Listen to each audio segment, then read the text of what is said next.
विपिन, अब तुम बहुत ज्यादा बोल रहे हो। वहीं विपिन की वो बात सुनने के बाद में आलिम का गुस्सा भड़क उठता है और वो चिल्लाते हुए कहता है।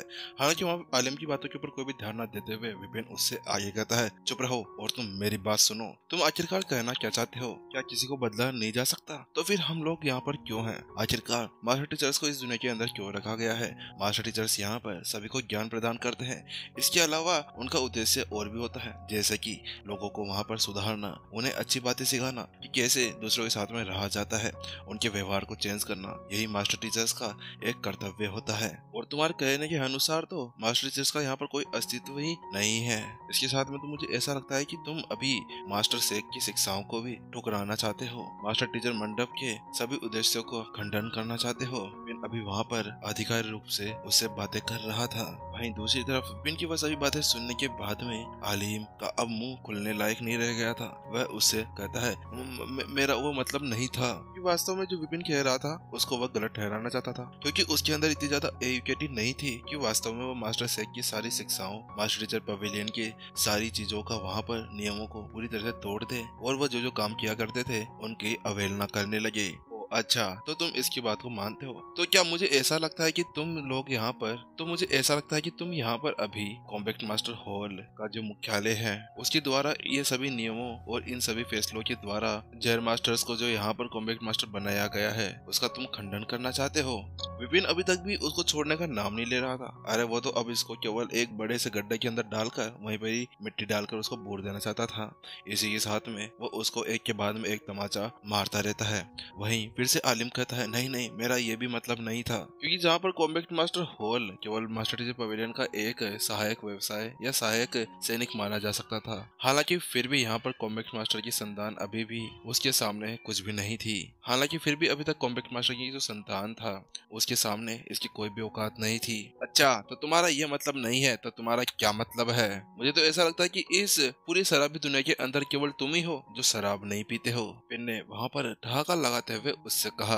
वहीं अब आलिम को समझ में नहीं आ रहा था कि आखिरकार वो यहाँ पर क्या करे, क्योंकि ये बंदा तो अब उसके सर के ऊपर बैठकर नाचने लगा था। अरे नाचने क्या, अब तो वो उसकी खुदाई भी करने लगा था। अब तो ऐसा लगने लगा था कि किसी पल उसकी मौत हो जाएगी। इसी वजह से वो जानता था जितना समय वह अब विपिन से बात करता रहेगा उतना समय उसको लात, गुस्से, चप्पल वगैरह सब पड़ती रहेगी। इसी वजह से अब वो विपिन के मुंह नहीं लगाना चाहता था। उसके साथ में वो जल्दी से सीनियर प्राची की तरफ पलटता है और वो उनसे पूछता है, सीनियर प्राची, मैं आपसे एक बात कहना चाहता हूँ। ये तो आपको ही पता होगा ना कि जो जहर मास्टर्स होते हैं वह गलत साधना टेक्निक का यूज करते हैं। उनकी साधना टेक्निक दूसरे के खून, उनके अंगों के द्वारा बनाई जाती है। ये सभी बहुत सारे गलत काम कर अपनी साधना टेक्निक को आगे बढ़ाते हैं। और इनकी टेक्निक के अंदर ऐसी ऐसी क्रूरताएं भरी हुई होती है कि जिनको देखकर तो किसी नॉर्मल लड़ाकू का वहाँ पर खून ही बाहर निकल जाए। और इस सबको देखने के बाद में आखिरकार मुझे ये समझ नहीं आया कि आखिरकार ये सभी लड़ाकू मास्टर्स ने यहाँ पर इन सभी जहर मास्टर्स को क्यों शामिल कर लिया है।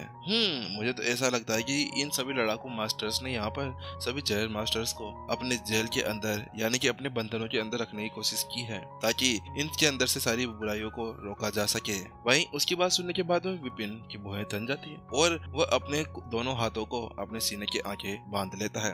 अच्छा, तो तुम ये कहना चाहते हो कि ये सभी जहर मास्टर्स यहाँ पे गलत साधना टेक्निक का यूज करते हैं? आखिरकार इसको यहाँ पर मास्टर टीचर किसने बना दिया? अरे ये आखिरकार कैसे एक 8 स्टार मास्टर टीचर बन सकता है?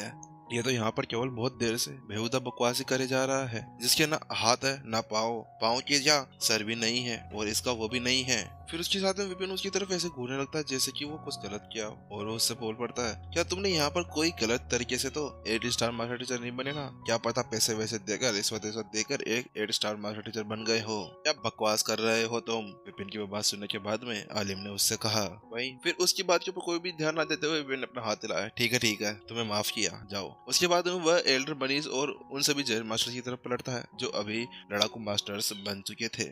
एल्डर मनीष और आप सभी, मैं आप सभी से एक अनुरोध करना चाहता हूँ। अगर आप सभी को यहाँ पर कोई भी प्रॉब्लम ना हो तो क्या एक बार आप अपनी साधना की टेक्निक्स को दिखा सकते हैं कि आखिरकार आपके अंदर किस तरह की एनर्जी भरी हुई है।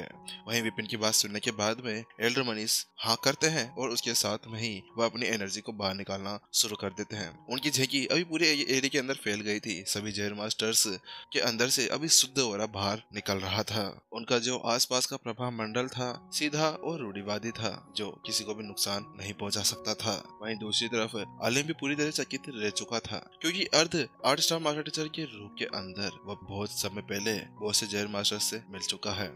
उसने देखा है कि वो किस तरह से घातक जहर का यूज करते हैं और उनके द्वारा बनाए गए जहर की वजह से उनके साथ में लंबे समय तक संपर्क में रहने की वजह से उनकी जो आभा होती थी वो पूरी तरह से चेंज हो जाया करती थी। लेकिन अभी जो इनके सामने जहर मास्टर्स, जो लड़ाकू मास्टर्स खड़े हुए थे, उनके अंदर से कोई भी ऐसी ओरा बाहर नहीं निकल रही थी। अरे वो तो बिल्कुल सीधी सादी थी और शुद्ध ओरा मानी जा सकती थी। वहीं आलिम को न देखते हुए, उसको पूरी तरह से इग्नोर करते हुए विपिन अपनी मुट्ठी पकड़ लेता है और वो फिर से प्राची से पूछता है, ठीक है एल्डर प्राची, क्या आपसे मैं पूछ सकता हूँ कि आपको इसके अंदर किसी तरह से गलत टेक्निक का यूज कर या किसी खराब प्रकृति का यूज करते हुए साधना की टेक्निक करती हुई नजर आ रही है? क्या इनका ओरा किसी तरह से आपको गलत लग रहा है? उन शब्दों को सुनने के बाद प्राची पूरी गंभीर हो जाती है और वह पूरा सिर हिलाते हुए फिर उनकी तरफ देखने लगती है। फिर उसके बाद में वह विपिन की तरफ पलटती है और उससे कहती है, नहीं नहीं, मुझे तो इसके अंदर कुछ भी गलत नहीं लग रहा, ना ही इसके अंदर कोई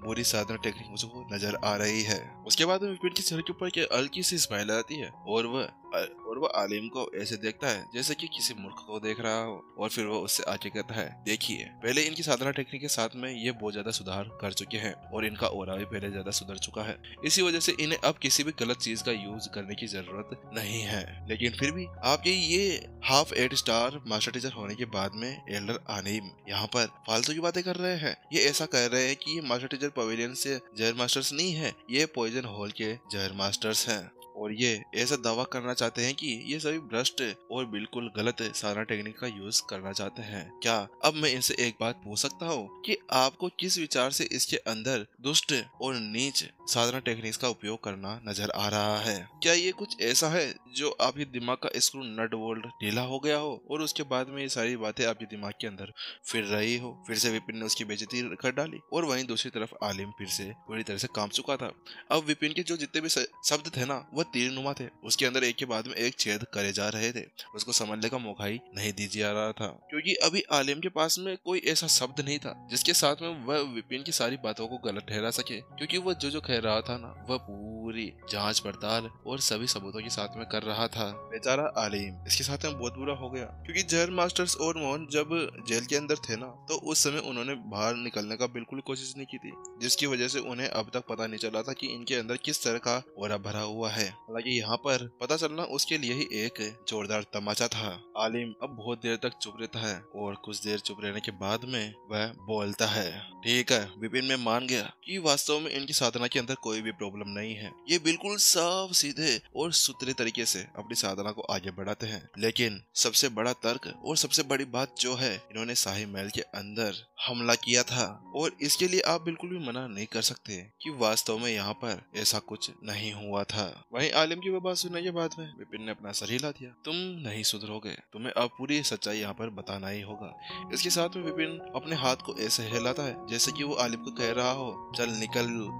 फिर उसके बाद में वो वापस से 8 स्टार मास्टर टीचर यानी कि सीनियर प्राची की तरफ पलटता है और वो फिर उसको सब कुछ बताने लगता है। ठीक है सीनियर प्राची और आप सभी लोग, मुझे पूरा विश्वास है कि आप सभी इस बात के अंदर मेरी मदद करेंगे और मुझे यहाँ पर न्याय दिलाएंगे। इनकी बात सुनने के बाद में सीनियर प्राची ने कहा, हाँ तुम बेझिझक अपनी बातें यहाँ पर बोल सकते हो, हम सभी तुम्हारी बात को अच्छे से सुनेंगे और सच्चाई का पता लगाएंगे। उसकी बात सुनने के बाद में विपिन वहाँ पर बोलना शुरू करता है और वो अपने हाथों को पीठ के पीछे रख लेता है और इस तरह से बोलने लगता है जैसे कि एक टीचर सभी स्टूडेंट्स को समझा रहा हो। सच्चाई कुछ इस प्रकार है, किंगटियन वंश का जो सम्राट था वो वास्तव में बहुत ही ज्यादा शक्तिशाली था, उसकी श्रेष्ठ साधना टेक्निक भी थी। हालांकि इसके अलावा वो एक आत्मज्ञानी भी था, उसके पास में एक विशेष रूप से भयानक साधना टेक्निक थी जिसको हम गुप्त कला कहते हैं। वह उसका उपयोग कर किसी की भी आत्मा को उसके शरीर से उसकी बिना अनुमति के बाहर निकाल सकता था। सीधे शब्दों में मैं कहूँ तो मेरा मतलब यह है कि जब तक आपकी साधना लेवल उसकी साधना से नीचे होगी तब तक वो आपको बिना पता लगाए आपकी आत्मा को बाहर निकाल लेगा, और जब आपकी आत्मा बाहर निकल जाएगी और जब वो अपनी खुद की आंखों से देखेगी ना, तब उसको पता चलेगा कि वास्तव में वो तो अपनी मशीन से ही बाहर निकल चुकी है। और फिर वह उस आत्मा का यूज कर अपने आप को पोषण करता है और अपनी ताकत को और भी ज्यादा बढ़ाता है। वहीं विपिन की वो सभी बातें सुनकर सुनकर सभी के चेहरे भौचक्के रह जाते हैं। एल्डर प्राची सीनियर प्राची उससे पूछती है, क्या वास्तव में विपिन तुम सच कह रहे हो? क्या किंटियन वंशीय सम्राट के पास में ऐसी सारी शक्तियां हैं? क्या वो किसी की भी आत्मा को बाहर और उससे पोषण प्राप्त कर सकता है? उसकी बात सुनने के बाद में विपिन ने कहा, हाँ सीनियर प्राची, वास्तव में मैं सच कह रहा हूँ, ये सारी बातें सही है। उसके साथ में विपिन अपनी कलाई को घुमाता है और अपने सामने एक वेदी को निकाल लेता है। वो वेदी जमीन पर धड़ाम से गिर जाती है। ठीक है, अब मैं आप सभी को बता देना चाहता हूँ कि ये वही चीज है जिसको एक वेदी कहा जाता है। सीनियर प्राची, आप कृपया ध्यान से इसके ऊपर खुदे हुए सभी शब्दों को देखिए कि इनके अंदर किस तरह का ओरा छुपा हुआ है। ये वही वेदी थी जिसका यूज करके विपिन ने वहाँ पर किंगटियन सम्राट को पकड़ा धोया वो वाला कार्यक्रम उसने शुरू किया था। प्राची अब बड़े ही ध्यान के साथ में और गंभीर होते हुए उस वेदी को देख रही होती है। वह उन सभी से कहती है, मैं वास्तव में आज तक मैंने इस वेदी को कभी भी नहीं देखा है, लेकिन इसके बाद में भी मैं इसके अंदर का जो खिंचाव है उसको महसूस कर सकती हूँ कि किस तरह से ये आत्मा कला के अंदर काम किया जाता है। यानी कि मेरी आत्मा अभी भी इसके साथ में प्रभावित हो रही है। और इसके बारे में मैंने पहले भी पढ़ा है, चाहे से मैंने इसको देखा नहीं हो, लेकिन जो आत्मा जगाने वाले होते हैं उनके अंदर ऐसी क्षमताएं होती है। उनके अंदर कुछ योगदानों की वजह से हमें इन सभी चीजों का पता चला था। तीनों प्राचीन वास्तव में वहाँ पर उस तरह की वेदी को कभी भी नहीं देखा था। वह एक 8 स्टार मास्टर टीचर थे, जिसकी वजह से उनकी जो विवेक की आंख थी वह वास्तव में एक अतुलनीय लेवल तक पहुंच चुकी थी और वह आराम से उस वेदी के ऊपर लिखे हुए उन सभी शक्तिशाली वर्ड्स को देख सकती थी, किस तरह से उसके अंदर से एक भयानक ओरा बाहर निकल रहा था। ठीक है, आप सभी ने ये देख लिया ना, तो मैं आप सभी को ये भी बता देना चाहता हूँ कि वास्तव में ये जो क्षमता है ना, ये केवल किंगटियन सम्राट के पास में नहीं थी, इसके अलावा ये क्षमता सुल्तान के पास में भी थी। उसने भी इस टेक्निक को सीखा हुआ था। विपिन ने अब यहाँ पर बहुत ही बड़ा खुलासा कर दिया था। उसके साथ में सभी के मुंह और आंखें फटी की फटी रह गई थी और वो सभी अभी विश्वास नहीं कर पा रहे थे कि वास्तव में यहाँ पर विपिन ने जो कहा वह सच था क्या। सीनियर प्राची ने उससे पूछा, विपिन आप ये क्या कह रहे हैं? क्या आप वास्तव में सच कह रहे हैं कि सुल्तान यहाँ पर एक आत्मज्ञानी था?